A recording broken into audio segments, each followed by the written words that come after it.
Something is moving, and it's not just aircraft. Right now, a US spy plane is circling near Iranian airspace, and evacuations have already begun on the ground. Let that sink in for a moment. Because when reconnaissance assets start orbiting that close to a sovereign nation's borders and civilian personnel start moving, that is not a drill, that is not posturing for the cameras, that is the pre-language of conflict, that is what the hours before something serious looks like, and most people won't recognize it until it's already happened. Here's what nobody in mainstream media is walking you through. Spy planes don't show up near Iranian airspace because of coincidence. They show up because someone, somewhere in a very quiet room, has already made a decision or is very close to making one. Evacuations confirm that the people with real intelligence on the ground believe the threat is credible enough to move human beings out of harm's way. That is the most honest signal you will ever get. More honest than any press briefing, any State Department statement, or any carefully worded Pentagon release. This moment sits inside a much larger picture.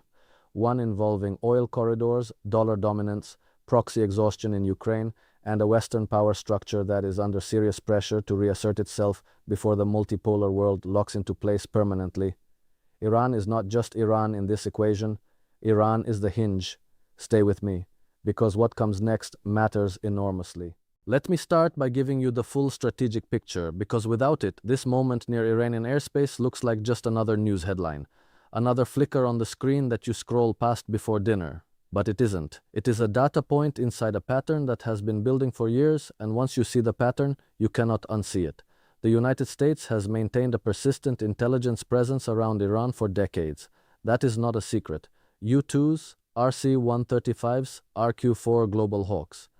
These platforms have been rotating through the Persian Gulf region, the Arabian Sea, and along Iran's periphery for as long as most people can remember. But here is the thing about reconnaissance activity. Its intensity, its proximity, and its timing always tells a story. And right now, the story it is telling is not a comfortable one. When evacuation orders go out, that changes the entire calculus. Routine surveillance does not trigger evacuations. Routine surveillance is background noise in that part of the world. Evacuations happen when the intelligence picture, the actual classified picture, not what gets reported on CNN, suggests that a kinetic event is either imminent or has crossed some threshold of probability that makes keeping non-essential personnel in place an unacceptable risk. Someone looked at what that spy plane was collecting, combined it with signals intelligence, human intelligence on the ground, and whatever chatter was moving through encrypted channels, and made a judgment call. Get people out. That judgment call is the real headline, and it deserves your full attention. Now let's talk about Iran itself, because the Western media narrative around Iran has been so consistently distorted for so long that most Americans have a fundamentally broken mental model of what Iran actually is. Iran is not a rogue state stumbling toward a nuclear weapon out of spite and religious fanaticism. Iran is a 4,000-year-old civilization with a highly educated population, significant regional influence, a sophisticated military doctrine, and a very clear understanding of its own strategic interests. Iranian leadership, regardless of what you think of their domestic politics, has shown a consistent, rational pattern of strategic behavior over decades. They do not blunder into confrontations. They calculate. And that calculation has led them to build one of the most complex asymmetric deterrence architectures in the world, specifically designed to make any direct military strike on Iran extraordinarily costly for whoever launches it. That deterrence architecture includes Hezbollah in Lebanon, which possesses a missile arsenal that dwarfs what most nation-states carry. It includes the Houthi movement in Yemen, which has already demonstrated the ability to strike targets deep inside Saudi Arabia and to disrupt Red Sea shipping lanes in ways that rattled global markets. It includes militia networks across Iraq and Syria that can put American troops and bases under fire within hours. And it includes Iran's own ballistic missile program, which has grown in range, accuracy, and payload capacity to the point where American bases across the Middle East are well within reach. This is not speculation. This is openly acknowledged by American military planners themselves. The deterrence is real. The cost of a strike on Iran is real. And anyone sitting in Washington who is seriously contemplating military action against Iran is, or at least should be, fully aware of what the retaliation envelope looks like. So, why is this happening now? Why is a spy plane circling near Iranian airspace right now, in this particular moment in history? To answer that, you have to zoom out and look at the geopolitical pressures that are currently compressing on Washington from multiple directions simultaneously. Start with the dollar. The United States dollar's role as the world's reserve currency is the single most important structural advantage the American empire has possessed since the end of the Second World War. It is what allows Washington to run enormous trade deficits without collapsing. It is what allows the Federal Reserve to export inflation. It is what gives the United States Treasury the ability to weaponize financial sanctions, to essentially cut countries off from the global financial system by denying them access to dollar clearing mechanisms. This power has been used aggressively, perhaps too aggressively, and the backlash has been building for years. Russia's exclusion from SWIFT following the invasion of Ukraine was a turning point, not because it hurt Russia as badly as Western planners hoped, but because it sent a message to every other country watching. If you ever cross Washington seriously enough, this can happen to you too. And that message accelerated something that was already in motion. Countries began quietly building alternatives. China and Russia expanded bilateral trade in their own currencies. The BRICS bloc, which now includes Iran by the way, began serious conversations about alternative payment systems and potentially even a new reserve currency mechanism. Saudi Arabia publicly floated the idea of accepting yuan for oil sales. That conversation, even as a trial balloon, was seismic. The petrodollar arrangement, the deal struck between Washington and Riyadh in the 1970s that ensured oil would only be priced and sold in dollars, is the load-bearing wall of American financial hegemony. If that wall develops serious cracks, the entire architecture shifts. Iran sits right at the intersection of all of this. Iran has massive oil and gas reserves. Iran has joined BRICS. Iran has been building energy and trade relationships with China and Russia that deliberately bypass the dollar system. Iran's integration into an alternative economic architecture represents, from Washington's perspective, not just a regional security challenge, but a direct assault on the financial infrastructure of American power. And here is where it gets important. When you understand that framing, the military pressure suddenly makes much more sense.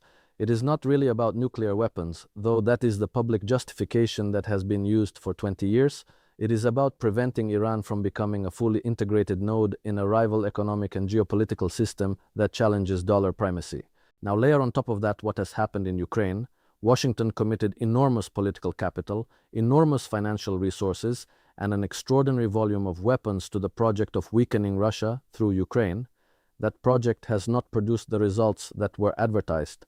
Russia has not collapsed economically, the ruble did not go to zero, Putin did not fall, the Russian military, after a difficult initial phase, adapted and has been grinding through Ukrainian defensive lines with a persistence that Western planners clearly underestimated. Europe is exhausted, divided, and paying an enormous economic price for a conflict that was sold to its populations as a quick demonstration of Western solidarity and resolve. It has been neither quick nor particularly unified, and in Washington there is a growing recognition that the Ukraine project, as originally conceived, is not going to deliver the strategic knockout blow against Russia that was hoped for. That failure creates pressure. When one theater of strategic competition is not delivering, there is always a temptation, sometimes a very dangerous temptation, to try to compensate in another theater. Iran has been the perennial candidate for this kind of compensatory pressure. The logic, such as it is, runs something like this. If we cannot decisively weaken Russia through Ukraine, perhaps we can strike a blow at the broader anti-Western coalition by targeting its most militarily capable and ideologically committed Middle Eastern member. Damage Iran and you potentially roll back Iranian influence across the region, intimidate China by demonstrating willingness to use force and reassert the credibility of American military deterrence, which has taken hits in Afghanistan, in the slow grind of Ukraine, and in the inability to stop Houthi disruption of Red Sea shipping despite sustained naval presence. It is not a good plan. I want to be very clear about that. It is not a good plan because the assumptions underlying it are wrong. Striking Iran does not simplify the strategic picture, it explodes it. A strike on Iranian nuclear facilities or military infrastructure would almost certainly trigger the simultaneous activation of Iran's entire deterrence network. You would have Hezbollah raining missiles on northern Israel, potentially triggering a full-scale Israeli ground response into Lebanon.